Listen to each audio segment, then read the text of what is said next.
Outra coisa, como que funciona? Você falou que tem um processo de mais tempo. Quais geralmente áreas que você entra e ajuda uma empresa a se organizar, que vai até além da terapia dentro do seu método? Aí, quando as empresas têm principalmente um problema sistemático, né? Que a gente tem que construir o fluxo, que a gente tem que refazer um processo, que a gente tem que ver se os cargos que estão lá, eles têm realmente a...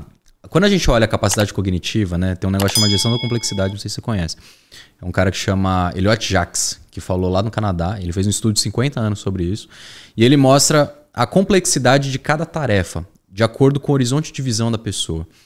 Então, quando você coloca isso dentro da função da tarefa, a gente começa a descobrir o que o cara consegue fazer. Porque se ele não tem a capacidade cognitiva da tarefa, ele não vai conseguir fazer. Ou se vai fazer, ele vai demorar muito mais tempo, vai gastar muito mais energia e não vai fazer as outras coisas que ele tem que fazer. Então não vale a pena estar lá. Então a gente vê primeiro se essa lista de funções ela está adequada, se não tem nenhuma tarefa que é além da capacidade do cargo mesmo, e se as pessoas que estão alocadas estão no lugar certo. E aí a gente vai colocando a comunicação entre um setor e outro. Normalmente as pessoas me contratam para fazer um setor específico. De empresa inteira eu nunca cheguei a fazer, mas um setor específico. Então a gente pega como que ela comunica antes, como ela comunica depois e como que a gente vai gerir essa informação ali no meio. E aí a gente faz um fluxo inteiro colocando todos os pontos de checagem, né? Eu uso também um método que chama Superfoco, que a gente pega um índice que ele tem que ser o mais preciso, a gente fala que é índice 0, né? A gente tenta fazer ele tender a 0. Porque a partir desse índice a gente consegue forçar todos os outros KPIs. Então, a gente vai, de fato, montar um processo, ver se existe um processo que é válido, validar esse processo mesmo, colocar os indicadores e colocar as pessoas certas no lugar certo. Então, esse é o trabalho mais extenso que eu faço hoje de consultoria. Legal. E agora, também quero a sua opinião. Por que alguém que é terapeuta ou psicólogo deveria estudar mais sobre constelação, na sua opinião? Porque constelação eu acho que hoje é a terapia, a abordagem, a filosofia que mais fala sobre a inteligência de relacionamentos. Em várias outras a gente fala sobre técnicas de como que a gente vai se comportar, como que a gente vai negociar, como que a gente vai se comunicar, quais são os gatilhos. A constelação ela mostra a postura, que não é necessariamente o que você vai fazer, mas o como você vai fazer isso.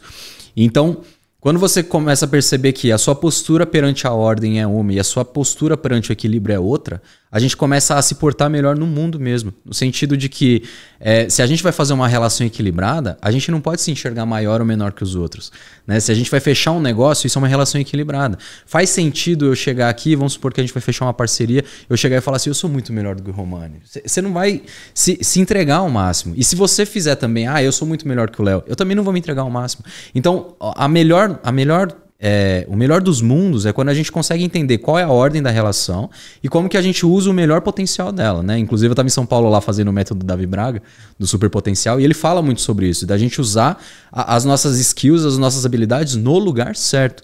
Se é uma questão de ordem, não faz sentido a gente também querer parecer maior do que a gente é de verdade. A constelação deixa muito claro esse negócio. E para mim a maior contribuição da constelação é que as pessoas, a gente fala muito que a gente tem que ficar no nosso próprio lugar. Então as pessoas elas tendem a querer resolver o problema dos outros antes de resolver o nosso. Ou querer, minha vida tá até bem, mas eu tenho dó da minha mãe, alguma coisa assim. E aí você quer ir lá e resolver o problema da sua mãe. Problemas dos outros são eles que resolvem. Você pode ajudar, você pode dar um auxílio, você pode dar um esclarecimento. Mas resolver um problema, você só vai resolver de verdade se a pessoa resolver. Porque se você resolver por ela, primeiro que ela não vai ganhar a skill necessária, não vai ter a competência necessária que é necessária naquele processo. E terceiro, que esse problema vai voltar.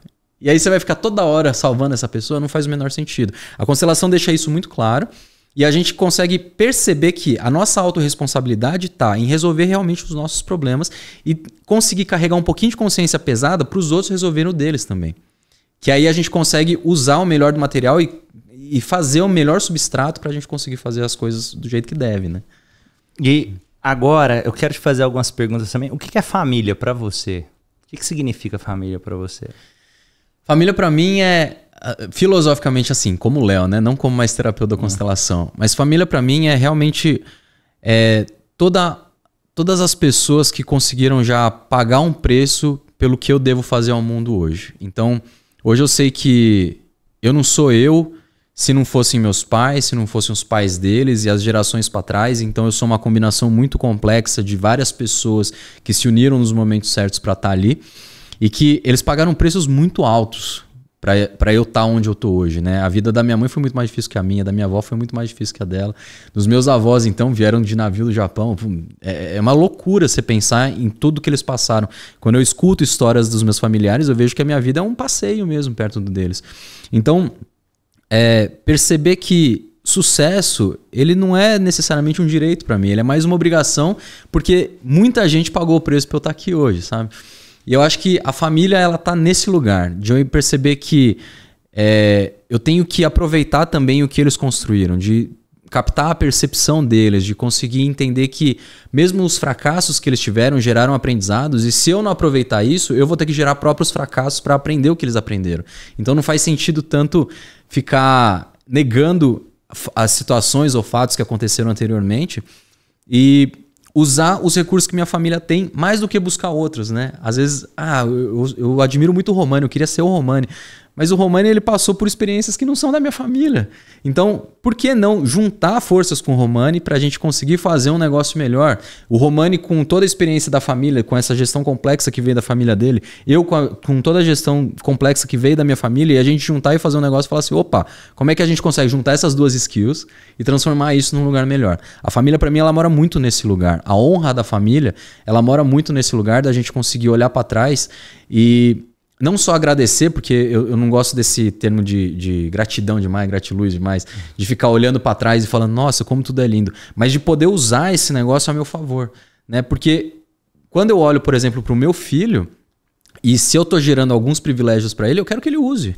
Eu não quero que ele fique só falando assim, ai, meu pai foi tão bom para mim. Não, eu quero que ele aproveite isso ao máximo. Então eu acho que a família mora nesse lugar de, principalmente, olhar quais são os preços que já foram pagos e aproveitar que o boleto já está quitado e fazer um bom uso desse negócio. Muito bom, muito bom. E quais foram referências, crenças centrais que talvez a sua família contribuiu para que você tenha, desde essas crenças centrais que podem, de alguma forma, ter potencializado você, ou talvez que tenha gerado uma cobrança, o que você viu assim na sua dinâmica familiar, seja em relação a dinheiro, seja em relação a trabalho, seja em relação à família, que faz o Léo ser quem ele é?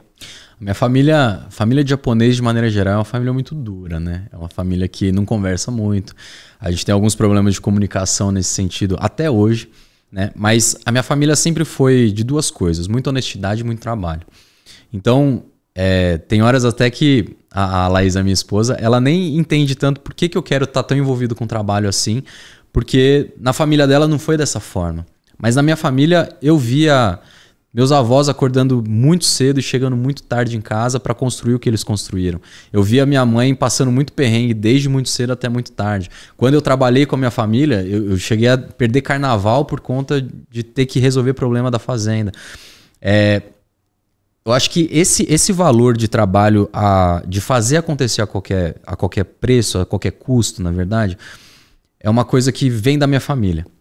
E que me ajuda e me atrapalha ao mesmo tempo, né? Porque ao mesmo tempo que eu fico de consciência pesada quando eu não tô trabalhando, e eu falo assim, pô, é assim que minha família faz. Por muitas vezes eu vejo, por exemplo, uma cobrança de dentro de casa de falar assim, você podia estar mais com seu filho, você podia estar mais com a sua esposa, você podia estar mais com a sua família. E pesar isso aqui é uma coisa que está sendo uma experiência boa, principalmente agora, né? Nesse momento de vida que eu tenho. E a outra coisa que é da honestidade é porque eu não conheço um cara que falou mal do meu avô a vida inteira. E muito pelo contrário, eu conheço muitos negócios hoje aqui em Patos que falaram assim, eu só tenho um negócio hoje porque seu avô confiou em mim um dia. Então, esse lance de aprender a confiar nas pessoas é uma coisa que eu apanhei muito por conta disso, porque eu já confiei em quem eu não devia confiar e perdi muito por conta disso. Mas eu entendi também que meu avô era muito inteligente para fazer isso. E quando eu faço o resgate de conseguir entender quais eram os critérios que ele usava e qual era a postura que ele usava, de conseguir conversar de maneira mais leve com as pessoas, eu vejo que isso é de uma sabedoria que eu não sei de onde ele traz, de como ele aprendeu, mas que se ele já aprendeu isso, eu posso usar a meu favor, né? Então, esses são os grandes... Ao mesmo tempo que eles são grandes contribuintes, assim, eles são grandes vilões na minha vida, porque foram os maiores tombos e os maiores sucessos que eu tive na minha vida foram por conta dessas duas características.